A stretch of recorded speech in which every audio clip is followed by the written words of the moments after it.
I'm Lisa Rubel from Quilty Zest, and today I'm talking diamonds. Specifically, the diamonds in the Sky quilt pattern and kit available from Sit and Sew Fabrics.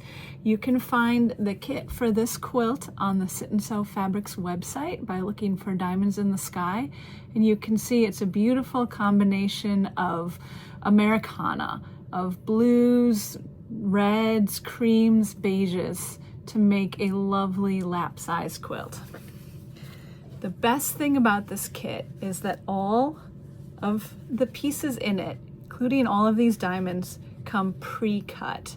And that is fantastic because this is something you'd have to cut with a template, but they are all cut for you, meaning that all you need to do is sit and sew to put this quilt together. Let's see what's inside this Diamonds in the Sky quilt kit. Got a couple diamonds on top, piece of sashing. We open it up. This is our backing fabric, and we've got the pattern.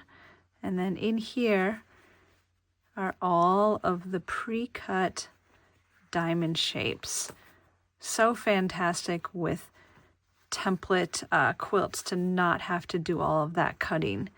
That's great. We've got the blue ones for the background, all nice and folded up. And then in here also we've got the rest of the sashing. Inner border, binding, outer border. So everything in this kit is pre-cut. And we've got the instructions to tell us how to put the quilt together. Pretty handy. So before we get started with piecing our diamonds, let's talk about thread. I'm going to be using for my piecing this Madeira Katona color 504, which is ecru. It's a nice, soft, neutral in the beige family, and you can see it works really well because we've got light fabrics all the way to dark. And so this is a great thread color that will blend in beautifully with all of the prints that I'm using. And now if we look at our pattern, you can see I've got a bunch of the diamonds here underneath my pattern, all, like I said, pre-cut and super convenient to use. And what we're going to be doing is arranging the diamonds into diagonal rows. So no Y seams, it's all just straight seams and super easy to put together. I'm going to talk about how to stitch two of the diamonds together, and then we'll talk about some layout options for you. When we put our diamonds together, they're going to join along the short side. So we're making, like I said, an angled row. And the way to make this work when you're piecing is to offset slightly. So you can see I've got a little bit of the blue tip showing above, and then down here in the beige, it's hanging off the end of the blue. And if I go in with a ruler, and I can see that I am about a 1/4 inch offset there. And ideally what you want to happen is when you sew, you want your stitch line to start in that connection where the top and the bottom fabric overlap, and sew right down that edge. And that is the best way to have your diamonds match up as perfectly as possible. What I recommend you do is to sew one set of diamonds, because everyone's 1/4 inch, as much as we try to be accurate, is a little bit different. So sew one, kind of get a feel for what your overlap needs to look like. And then after you have that dialed in, you can stitch a bunch of them. So again, I'm going to take this over to the machine, and I'm going to sew a 1/4 inch seam allowance down this edge, ideally starting and ending where those two fabrics overlap, top and bottom. So here are my joined pieces. I'm going to go over and press them. And as you press for this quilt, you want to press all of the seams in the same direction as you're joining the diamonds into rows. So let's take a look, and you can see my cut edges from diamond to diamond align very nicely. And so that means that you can see I've got my stitch that is right in that overlap and right in that overlap there, and that creates this beautiful straight edge top and bottom. So as I mentioned, there are a couple different ways to lay this out. You can lay out the entire quilt on your design wall to get all of your various prints spread out, alternating with the blue diamonds. The other way you can do it, which is how I've started to do it, is to piece all of the prints to a blue diamond. And so then you end up with these 2 diamond units, and you can start joining those into rows, or even lay all of these out on your design wall. But looking at the pattern, you know that every print diamond attaches to a blue, and some will have 2 as you get to the top of a row. But if you start out by joining 2 diamonds together, a blue and then a print, you'll be well on your way to assembling this quilt. One other point I want to make about joining your diamonds is to double check each time, and you may even refer back to your pattern to make sure that you are sewing it to the correct side, because you don't want to end up this, well, it looks right, is actually reversed of what you want. So you want to make sure that you have everything aligned so all of your pieces are going in the same diagonal direction. So just give that a check every time. Or if you're chain piecing, you can just make sure that as you set up more and more, they're all set up like this. When you are pressing the diamonds in your rows, you're going to want the seam allowances to go in opposite directions in each row. So for one row, this row, I actually have them all pointing down towards me. So for this next row, I want to make sure that they are all pointed in the opposite direction. So you can keep that in mind as you piece, or if you need to, you come back afterwards when your row is done and press some of the seams in the opposite direction if you need to do that. One additional thing I wanted to touch on are these little nub triangles that hang out. And what you can do at any point in the process is just trim them off so that, see, I've got the ruler aligned with the edge of my 2 diamonds together, and just get rid of those nubs. They're pretty small, and if you don't take them off, you can still sew your diamonds together. But if you want to have a little less extra bulk, you can take off just those little tiny triangles. So now let's talk about joining the rows together. When we do this, you want to make sure that the print diamond lines up with a blue diamond, and then here, blue diamond with print diamond. You don't want it to be like this. So make sure that you've got that. And then we're going to flip it over on top.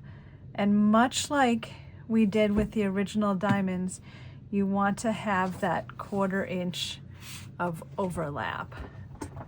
It's a little harder to see now because you've got it pieced, but if you start at one end, and I can see I've got the tip of this diamond, so I'm going to use that kind of as my marker and lay everything out. The other thing I like to do is to sort of audition where my seam is going to go, and I will take a pin, and I can see the seam allowance and the actual seam line on the front, and I can feel it on the back. And so what I'm going to try to do is pin at the 1/4 inch mark where my seam would go, and then I can open it up and test it. And you can see here I've got really nice points here, and so that means that the 1/4 inch of overlap I have at the top is in a good place. And so especially for the first row or 2 that I do, I would do a fair amount of testing just to make sure, because I'd rather know beforehand if it's not going to line up rather than having to come back and pick it out. So I'm going to do that, and then if I'm happy with it, I can just turn the pin in the direction I want to go. And then down here, yep. Okay, and then I'm going to sew on that edge. Now these edges, you know, as we've got the seams together and the fact that they're cut on the bias, they are a little bit stretchy. So putting in some extra pins is definitely helpful. And just sticking with your 1/4 inch seam allowance so that you end up with points on your diamonds. So here you can see I've got the row of 3 and the row of 5 added together, and I've got some pretty nice points here. And the nice thing, if your points are not perfect, because we are using the blue fabric for every other diamond, it kind of helps to camouflage if you don't have a point that is quite as matched up as you would like. So now we're going to go on and add the next strip. And again, I want to start out by ensuring that I've got prints aligned with blue instead of, say, like this. I'm going to flip it over, one on top of the other, and then go up to the top, check for that overlap, and then do the same thing. Okay, so I've got the next row added, and then we'll just keep going, adding rows in the same way until the entire quilt top is done. Now I am working from one corner here because it was easiest to show you smaller pieces. Ideally, what you want to do as you join these is join them in pairs and then start joining the pairs together. If you work just from one corner all the way across, there may be some warping, but if you join these diagonal rows in pairs and then work the pairs together, you won't be going just from one corner. You'll be working across the whole quilt. Like I said, I just worked from one corner because it was easier to show smaller rows on camera. And then of course, don't forget your triangle, your diamond up in the corner there. I don't have the whole quilt top pieced yet, but I want to talk a little bit about the trimming we're going to do at the end. So I'm going to show you how to do that. So what we're ultimately looking to do is to trim 1/4 inch past the edge of your diamonds. And so that will be where the blue is sewn to the blue. And what I like to do for that is use a 2 ruler method just to make sure I'm staying as straight as possible. And if you prefer, you can draw a line first, but what I'm going to do is line up the 1/4 inch line on my ruler with the tip of the diamonds. And I'm actually going to give it just a little bit more because I'd rather have a little excess that my binding will cover. So I'm at closer to 3/8 of an inch, but that's just my personal preference.